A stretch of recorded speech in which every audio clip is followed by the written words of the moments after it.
वाह, तुम्हारा इंसान क्या क्या सोच लेता है। हम ऐसा कर लेंगे तो ये हो जाएगा, ये कर लेंगे तो वो हो जाएगा। लेकिन क्या ऐसा होता है मेरे मालिक? इंसान के सोच लेने से क्या सब कुछ उसी सोच के अनुरूप होता है? नहीं होता है। होता वही है जो नियति ने तय कर रखा है, लेकिन फिर भी इंसान अपनी सोच के अनुरूप ही चलता है। और यही सोचकर कि वो जैसा चाहता है वैसा ही होगा। तुम्हें इस तरह बहू के साथ दुर्व्यवहार नहीं करना चाहिए था अंबिका। वो मनहूस हमारी बहू नहीं है। का साथ छोड़ेगा तब। जमींदार साहब, ये लीजिए चाबियां। चाबियां? किसकी है? छोटे जमींदार साहब ने दिए हैं। वे दोनों गांव छोड़कर चले गए हैं। रघु और उसकी पत्नी गांव छोड़कर चले गए? इस गांव में भीख तो। अब माफी मांगने से क्या फायदा? हर काम समय पर होता है, ये तुम कब जानोगे? समय पर रोटी अगर चूल्हे पर से न उतारी जाए तो वो जल जाती है। समय पर बीज न बोया जाए तो फसल नहीं उगती। समय पर घोड़े की लगाम नहीं खींची जाए तो वो दिशाहीन दौड़ता चला जाता है। उसी प्रकार यदि समय पर अन्याय करने वाले को रोका नहीं जाए, सिर्फ दर्शक बनकर ही अपना कर्तव्य समझा, तो समझो पछतावे की बारी आ गई है। माफी मांगने से अपराध की तीव्रता कम नहीं होती। माफी मांगने से हमें सिर्फ अपनी गलती का एहसास होता है, लेकिन गलती के जो दुष्परिणाम है उसका क्या होगा? उस दुष्परिणाम को भुगतना तो पड़ेगा ही, उसे वो भोगना ही पड़ेगा। इसीलिए बुजुर्गों ने कहा है कि अन्याय करने वाला जितना दोषी है उससे कहीं ज्यादा वो दोषी है जो अन्याय को सहता है। वो दोषी है जो दर्शक बनकर अन्याय होते हुए देखता है, और जब दोष है तो उसका दुष्परिणाम तो भुगतना ही पड़ेगा। सबका मालिक एक है।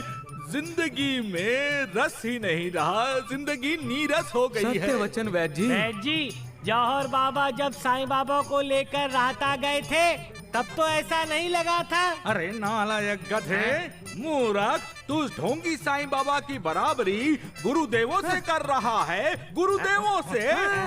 अरे कहाँ मेरे गुरुदेव? हिमालय पर जाकर घोर तपस्या करने वाले महान तपस्वी। और कहाँ वो ढोंगी पाखंडी साईं? वैद्य जी, इस रावण का साथ छोड़कर साईं बाबा की शरण में चलिए। बाबा जीवन में रस ही रस भर देंगे। अरे नालायक, तुम्हारा रस निकालूंगा। मुंह बंद रख, सत्यानाश हो जाए तुम्हारा। अरे वैद्य जी, द्वारकानाथ जी, आइए आइए। बहुत दिन हो गए आप लोग चाय पीने नहीं आए। आइए आइए आइए। अब जब तुम इतने मन से बुला रहे हो तो आना ही पड़ेगा। क्यों वैद्य जी? द्वारिकानाथ जी सगुन मुफ्त में चाय नहीं पिलाएगा। ढोंडिया, अपनी जबान को लगाम दे। नहीं तो मैं तुम्हारी जबान पर लगाम लगा दूंगा, समझे? लीजिए वैद्य जी, लीजिए द्वारिकानाथ जी। लीजिए। तू भी लेना ढोंडिया। तुम्हारा हनुमान दिखाई नहीं दे रहा, कहाँ है? मैं यहाँ हूँ। द्वारका, क्या बात है? आजकल भिक्षा मांगते हुए नजर नहीं आते हो? अरे नानिया, तू जितना हो सके मुझसे दूर ही रहना। अरे अपने गुरुदेवों के बल पे ज्यादा उड़ो मत। तुम्हारे गुरुदेव ना चले गए हैं। अच्छा होता तुम भी उनके साथ चले जाते। अरे कम से कम सीढ़ी से गंदगी तो चली जाती।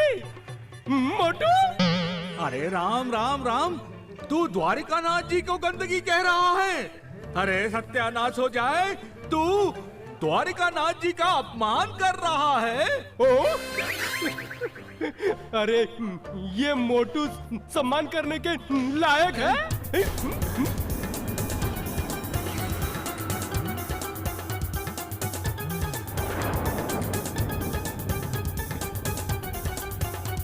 अरे नानावली, सगुन, तुम दोनों कहाँ थे इतने दिनों तक? अब बहुत दिनों के बाद देखा है। हम तो शिरडी में ही थे मालसापति जी। अरे लेकिन तुम्हारी चाय की दुकान तो बंद थी सगुन। हाँ, कहाँ बंद थी गुरुजी? अरे गुरुजी, चाय पियेंगे? अरे नहीं नहीं नहीं, अरे नहीं नहीं, कहा मैं थोड़ा अच्छा, प्रणाम प्रणाम प्रणाम प्रणाम। प्रणाम प्रणाम। तुम दोनों शिरडी में नहीं थे? हाँ? अरे वैद्य जी, वो गुरुजी मजाक कर रहे थे। चलो जल्दी, सत्यानाश हो जाए। चाय भी नहीं पीने देते, कमाल के लोग हैं। मुझे तो डर है कि तुम्हारी लीला कोई नहीं समझ सकता मालिक। मुझे राहता लाने में तुम्हारा क्या मकसद था, ये सिर्फ तुम ही जानते हो, दूसरा कोई नहीं। क्या चाहते थे तुम मुझसे? मेरे द्वारा कौन सा कार्य करवाना चाहते थे? राहता के लोगों का मार्गदर्शन, उनके दिलों में तुम्हारे प्रति जागृति।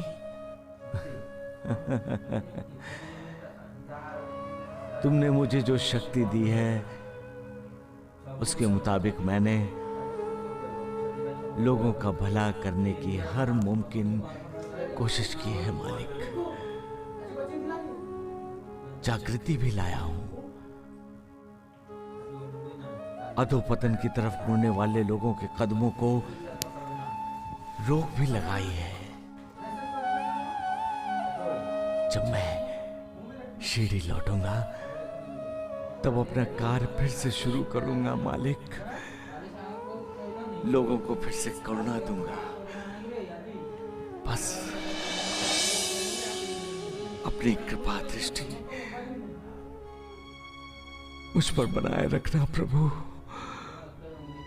प्रणाम साईं बाबा।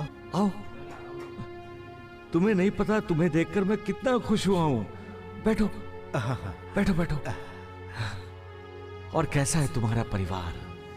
भाभी, बच्चे सब कैसे हैं? नहीं खुशहाल चंद, ऐसे काम करो कि हर कोई तुम्हें दुआ दे। हर किसी की मदद करो।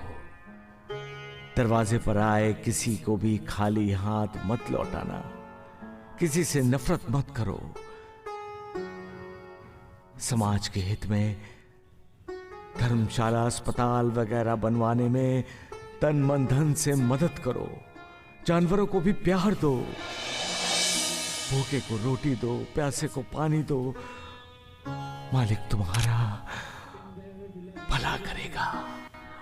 बाबा, आप मेरे घर कब आएंगे? हम दोनों